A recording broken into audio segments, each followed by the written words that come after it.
Hey, my research social friends. Can I just say this? Oh my God, I cannot believe this. We are actually here recording the episode 1 of the Research Social Podcast. Now, I just want to put a disclaimer out there and let me make this crystal clear. This is not your boss's podcast.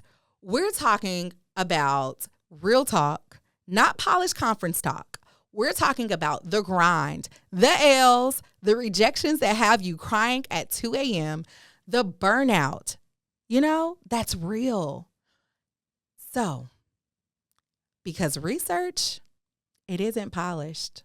It's raw. It's messy. It will chew you up. But it can also change your life. And if you ever felt invisible, overlooked, like you did not belong at the table, this is your sign. Pull up a chair. You belong here at the Research Social. I'm Ashley Liggion. And I built this because I know the hustle. I know the pain, and I know the purpose for you is waiting on the other side.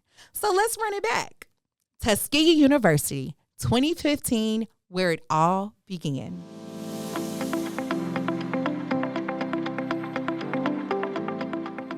So we're going to talk about a little bit about my journey here. And my journey started at Tuskegee University.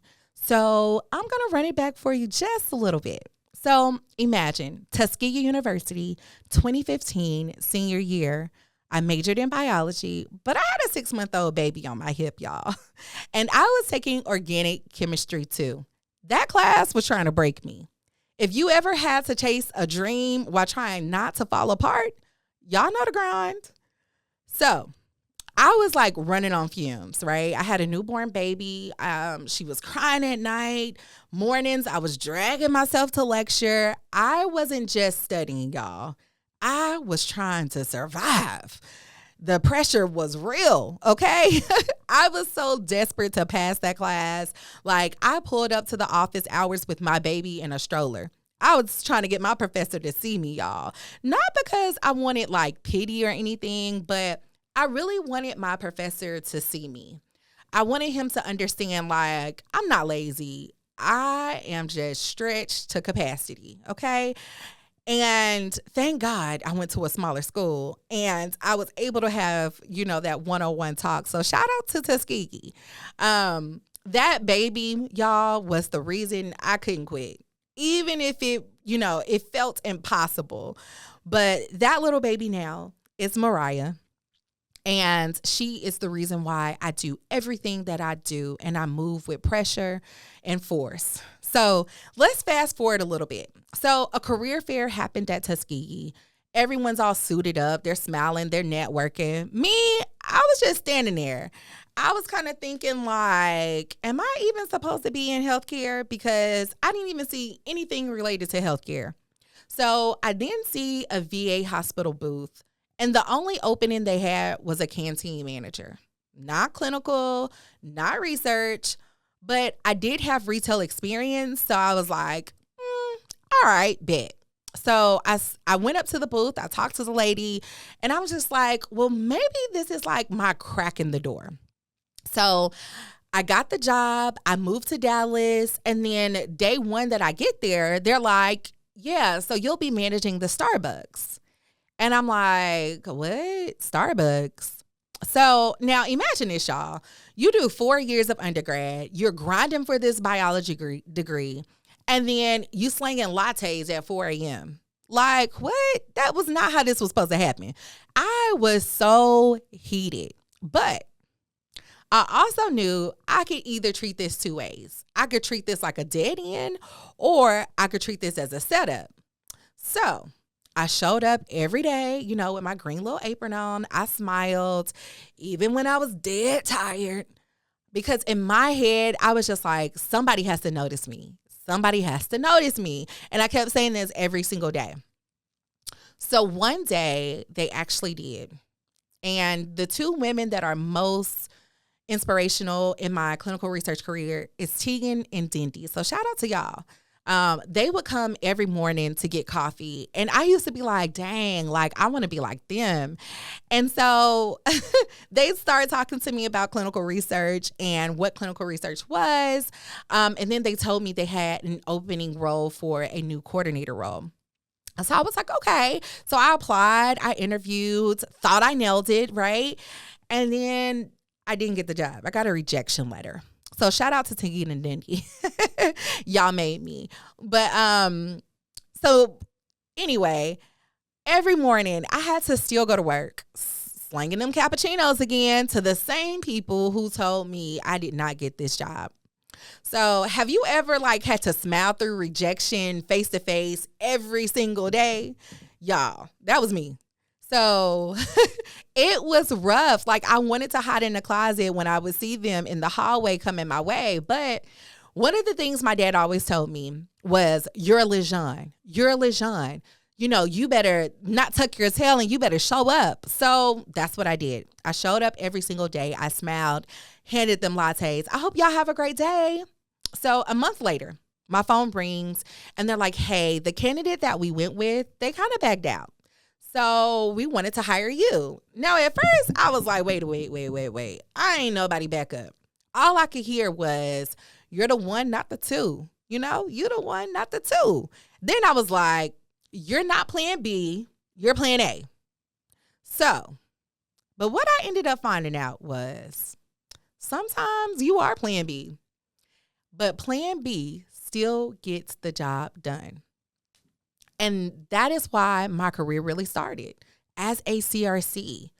Then I became an oncology clinical research coordinator. And that is where I found my why. So I'm going to take you guys through a little journey of my why. My first patient was 34 years old, 2 kids, a husband, and she was told she had weeks to live. Y'all, that broke me because then it didn't become about research anymore. It was real life. It could have been me. It could have been my mom. It could have been my sister, my best friend. It could have been you. That's when I knew I wasn't here for just a job anymore. I was here on purpose and for something that was bigger than me. So after that, COVID hits. And then I pivoted into CRA life, which sounds glamorous on paper, y'all. You know, the flights, the hotels, the fancy restaurants. But the truth is, it's long sight days. It's cold takeout at 2 a.m., 2 a.m. reports, 6 a.m. flights, all those things. So, and then don't forget the emails, okay? Like, it's never a thank you for catching that deviation. It's always like, hey, did you fix that comma? So sometimes being a CRA can be very draining. But one thing I will say, it's made me sharper because when it's me out there on the road, it's me, the data, and my judgment. And that pressure is where I found my voice. Shout out to all the CRAs. And here at the Research Social, that is what I want you to do. I want you guys to find your voice.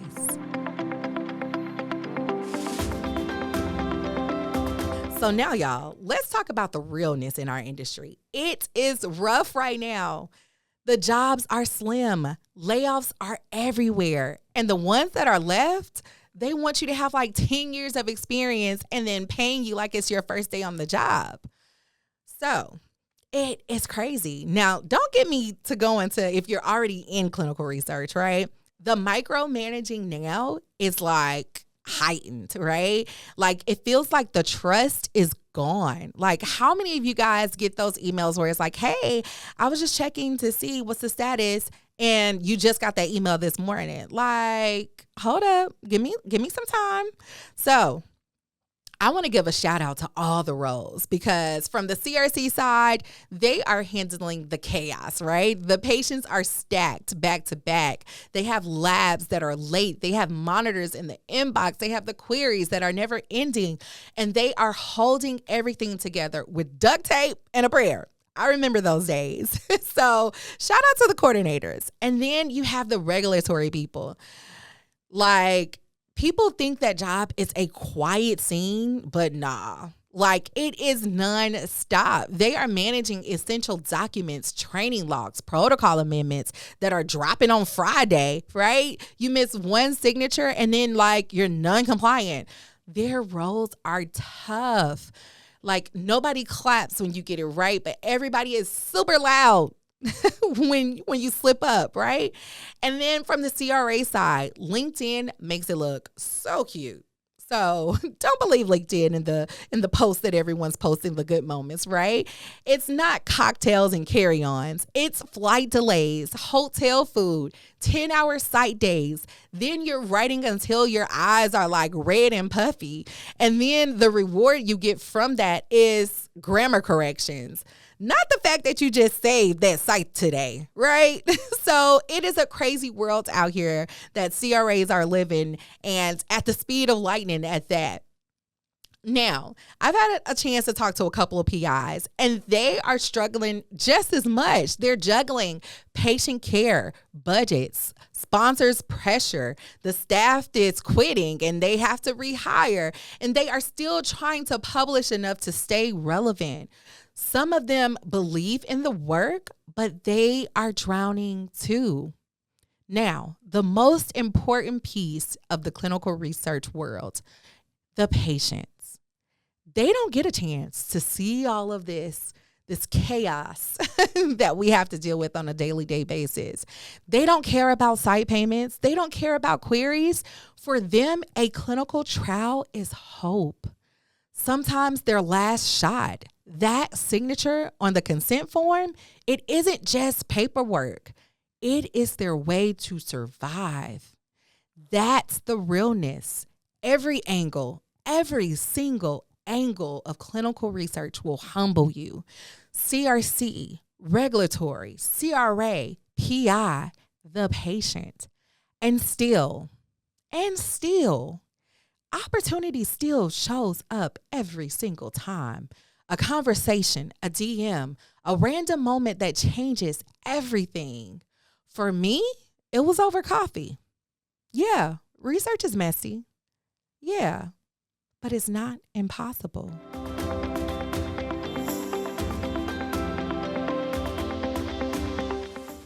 So let's talk about breaking in. I'm a little blunt, so y'all fasten your seatbelts because we're about to hop into it. So your resume is not enough. I cannot say that 1,000 more times, right? But it's not enough. When I was at Starbucks, I didn't just have research on paper, but I had service, multitasking, and consistency.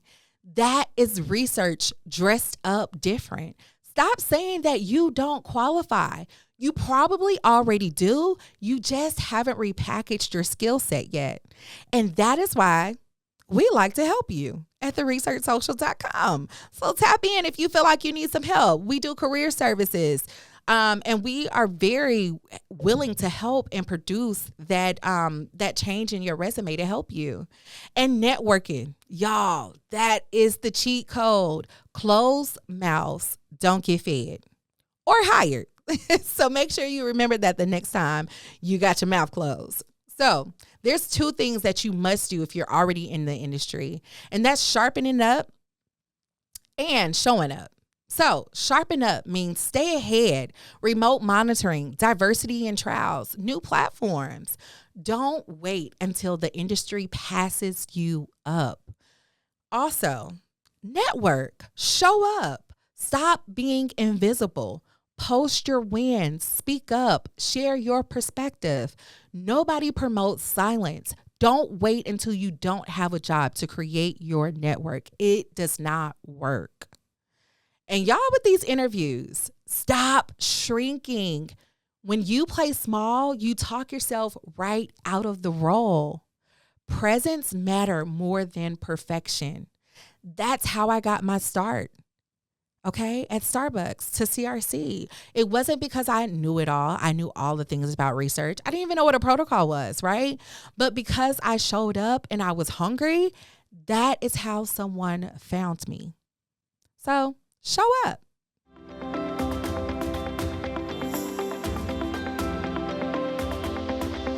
So let's talk about community, because that hits a little different nowadays. My first break came from two people breaking it down to me over coffee. That's community. You don't need 500 connections just to, get your job. You need the right two people in your circle that's going to mention your name when you're not in the same room. That is what the Research Social mixers, residencies, reset events, real spaces to link, grow, and breathe. And don't forget about my merch, y'all. My merch tells the real stories of I belong here. Every time you wear a Research Social shirt, it gives you the confidence to know that your why, your story, the reason why you're in research, the reason why you want to be in research is because you belong in this field. If Tuskegee was my start, y'all, the Research Social is the movement. I can't wait to show you guys what all is next. So if you are listening right now, you are part of the Research Social. All right, y'all, I'm about to close out. This has been episode 1. I am so grateful that each and every one of you have tuned in. Remember, we're not here to be perfect. We are here to keep it real. So whether you're in class, at the clinic, if you're running through the airport, don't count yourself out. And if this hits, you better grab that merch. So I'm going to be watching. I want y'all to wear your merch, post it, and show out. Now, don't forget, subscribe, share, pull up at theresearchsocials.com. We got events, we got coaching, we got a whole community waiting for you. So here's your personal invitation. Show up, show out, come on out, and we love to have a great time while doing so. Yours truly, serving looks, serving truth, and serving the research fam. Peace out, y'all. And don't forget, nobody does it like the Research Social.